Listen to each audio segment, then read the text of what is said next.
د فرلت 50مه ورځ چې د خان شهید د شهادت 50م کال دی، په دې اراده راغلی یم. ما تاسو سره وعده کړې وه. په قرآن کریم کې مور رمضان منګل صاحب ناست دی، الله اکبر وایي، د وعدې پوښتنه به کېږي. ما تاسو سره وعده کړې وه چې دا تل چې کوم فرلت ایښی دی،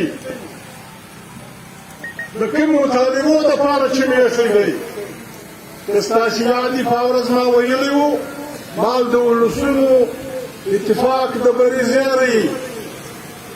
تاسې بل جهان ته وشو،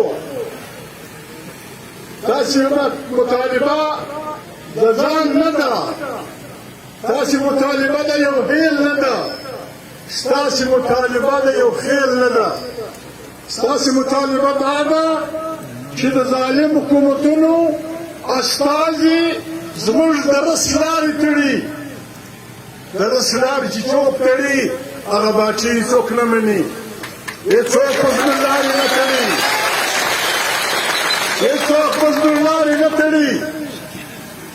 FIR پرانې FIR پښتونخوا ملایم پارټۍ، زه ملګرو ته چې د پښتونخوا ملایم پارټۍ په لیکو کې دي، دا کم ټکان چې شوي دي د دې FIR باید چې پر DC پر کرنل پر هغه بل بلا وسي. زموږ بچیان داسې نه دي،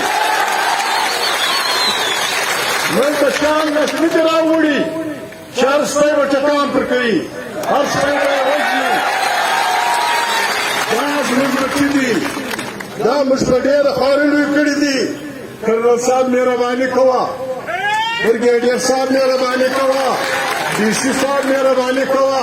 یو بچی که زموږ ضایع سو، یو بچی که زموږ ضایع سو، ذمهوار یې ته یې برګیډیره، کرنله او DC صاحب.